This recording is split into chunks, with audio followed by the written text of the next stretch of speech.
Today on Unity Motorsports Garage, we're going to go faster with stock parts.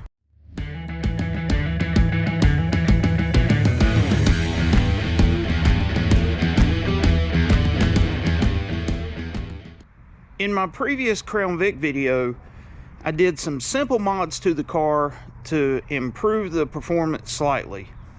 Well, in that video particularly, I made mention of the LMR video that they did of the PI intake compared to the Dorman intake. When I purchased my 03 Crown Vic LX Sport, it had the Dorman intake. And I already knew that the Dorman intake gave up quite a bit of power, but really need to find out what that loss of power equates to in performance of the car.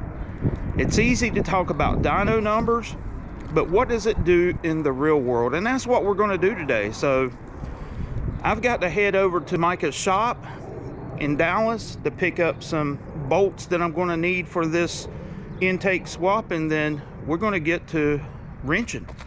Before I head over to Micah's, I think it's important that I do a Dragy test before on this given day.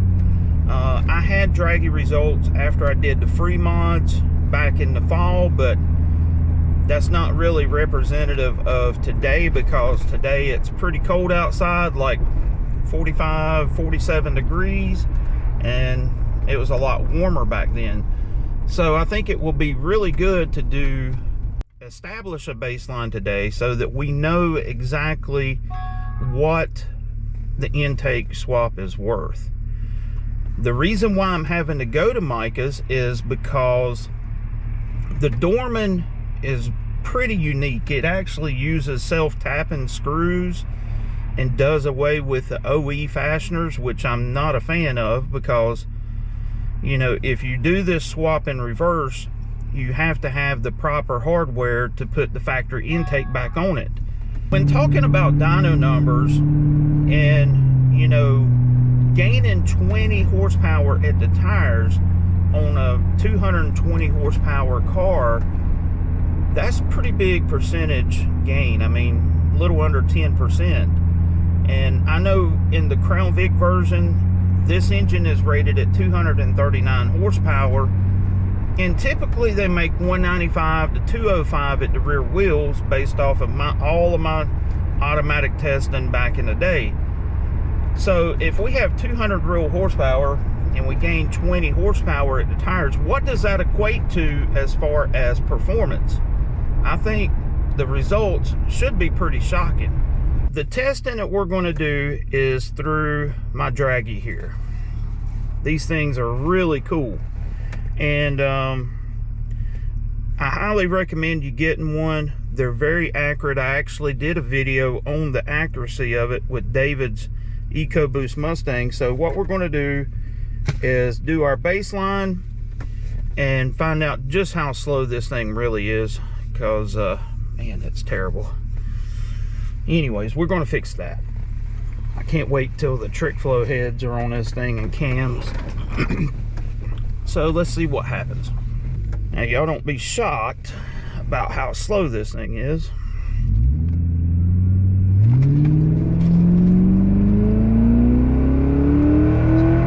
Come on, Betsy, let's go.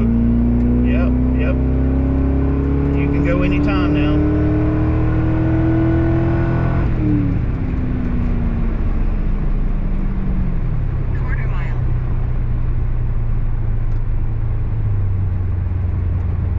This cold day, it went 1051 at 66.91 miles an hour.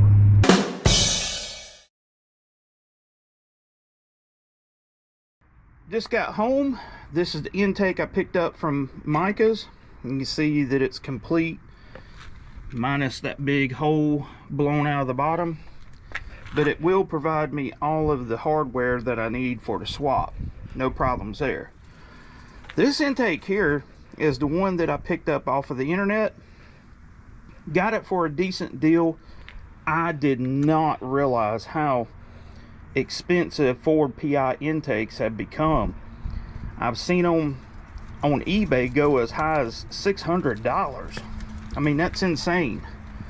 But when you're buying these things used, you need to be on the lookout for cracks along here. I have seen an aluminum crossover crack, and then you need to pay attention to the nipple back here to make sure that there's no cracking back here.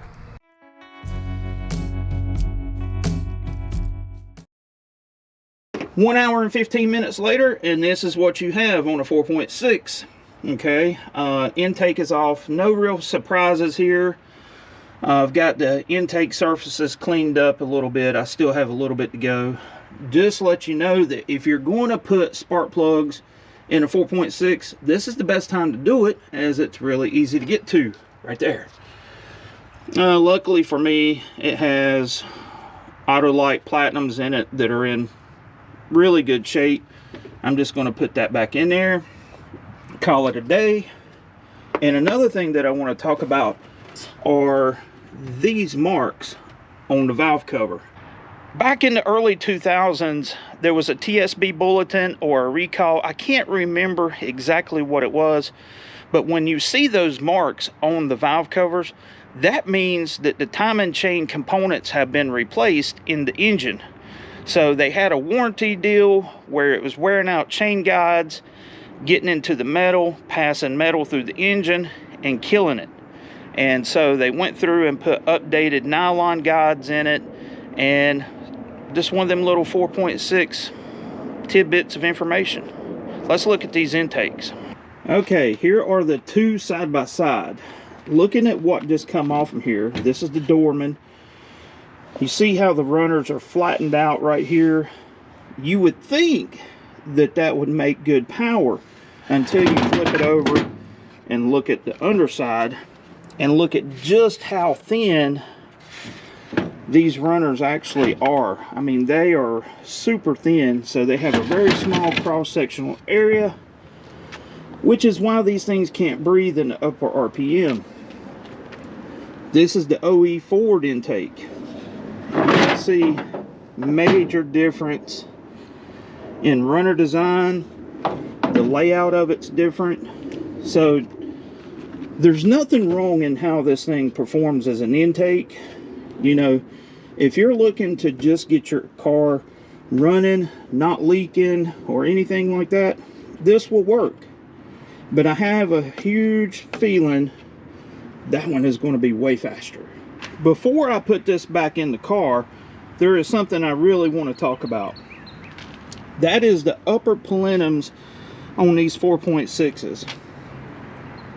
As you know, the 4.6 on the Crown Vic is facing to the driver's side, whereas on the Mustang is facing toward the passenger side. This is the first time that I can remember that I've had both of them side by side. And looking at the profile,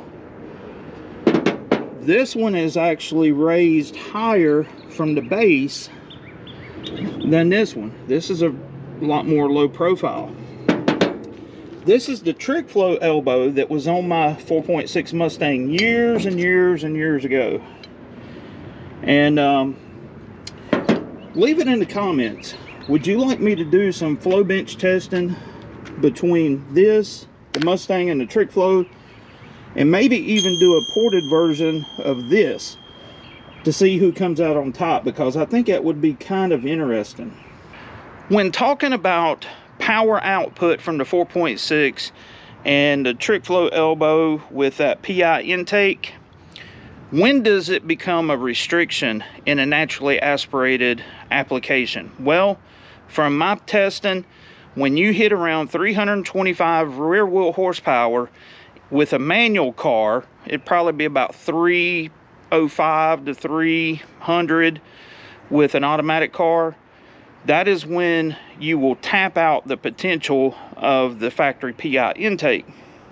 I'll insert a picture here and I can show you. The black line is pretty much a stock GT Mustang with long tube headers. The blue line is the same engine combination with a set of my custom cams that DV and I come up with. And then last but not least is nothing but the addition of trick flow out of the box heads. So as you can see, that particular combination wound up making 325 real world horsepower, and anything over that, this thing becomes a major restriction. And then you can get some huge gains by putting Edelbrock intake on it. How do I know? I did it. So this picture that you're getting ready to see is Edelbrock intake, streetable cams, 236, 242 on a 111 lobe separation angle. It did have a lot of compression in it. It was like 13-to-1, 281 inches. You can see that it made 425 real world horsepower. And the red line that you see is the best that it could come up with ported PI heads. So that's an apples to apples comparison between max effort ported PI heads versus out of the box trick flows. Case closed. Well, about 3 hours later, we are running. What I want to do is top off the coolant here, and then we're going to go for a little ride. You might see a little bit of smoke. That's residual brake clean, probably from the valley there, but let's rock. Okay, so I just did the first test drive, and everything is good to go. So what we're going to do is head back to our spot in Mexico and do the same test with the Dragy. I can already tell you there's a substantial difference in how this thing feels with this intake, just putting around. I mean, not even wide open throttle, I can tell that it has more torque throughout the entire range. I mean, I know that sounds crazy based off of what you've seen in the dyno pictures earlier in the video, but the seat of the pants feel is definitely different with this intake, and it even sounds different. It has a throatier sound to it. So hopefully whenever I do the Dragy test, you'll be able to hear it. All right, we're back to the spot. You know, now it's time to put up or shut up. So we're going to see what this intake's worth. I'm going to do the same thing as I did last time. I'm going to just leave it in drive and yeah, hope for the best. Here we go.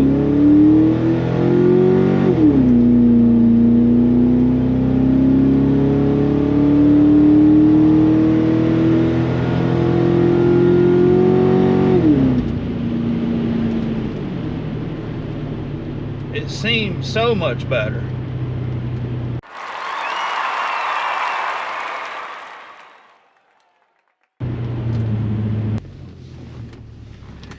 Alright, I'm going to do another back-to-back run just to see. I mean, I know it's probably heat soaked, but I'm going to try to get after it a little bit harder.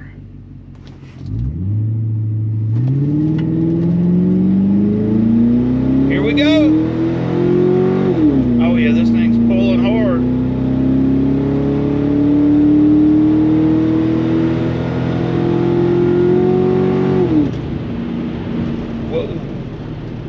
Big difference. Big difference.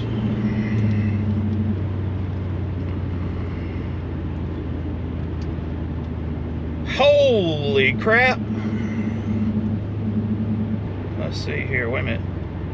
1032, 69 miles an hour. 1032, 69 miles an hour. So folks, there you have it. The Dorman, nope, not good for performance. We literally just picked up almost 2/10 and went from 66 and some change to 69.6. So there's your 20 horsepower in real world data. So final thoughts on the intake swap. There is nothing wrong with a Dorman intake if you're just looking for an intake to get you on the road.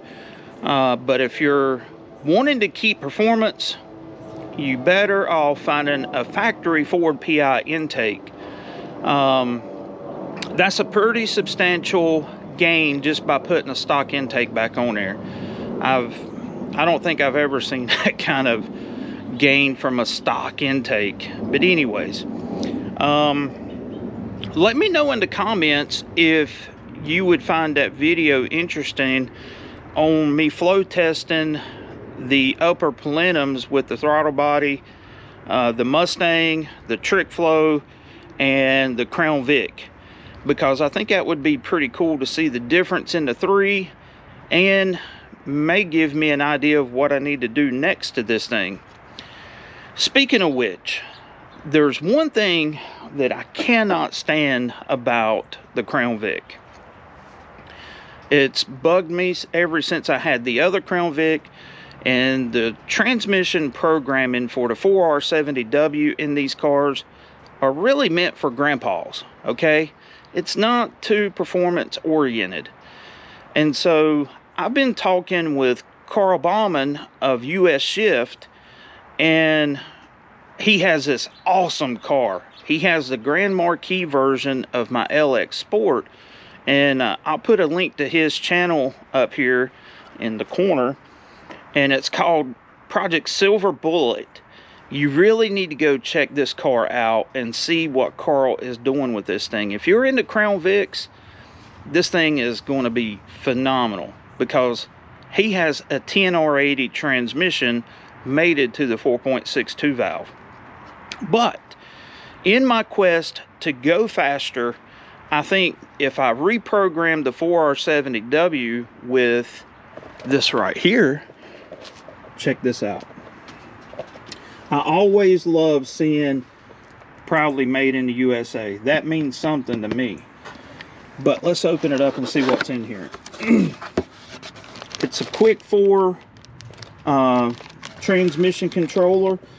Normally when you have a standalone transmission control unit, you're putting a 4R70 or some electronic automatic transmission in an older application. But in talking with Carl, I can actually integrate this and bypass the factory tune and use this to tune my transmission. It has this awesome, well, I can't do it one-handed, maybe I can, little LED display that I can mount on the dash, and it will allow me to switch tunes on the fly with the transmission and give me some useful information such as transmission temperature, things of that sort. I'm not going to go into full detail about this because this needs its own separate video, and yeah, that's what I'm going to do. This is going to be a separate video, but yeah, that's always cool to see that. So I hope you got something from this video, and it's always good when you can correlate dyno number gains to real world performance. You know, saying you got 20 horsepower at the rear wheels, well, what does that equate to? Well, on this particular car, you've seen it firsthand. I mean, pretty big gain, and it's just putting a stock part back on. Crazy. Who would have thought? So until next time, this is Andy from Unity Motorsports Garage. I will catch you later.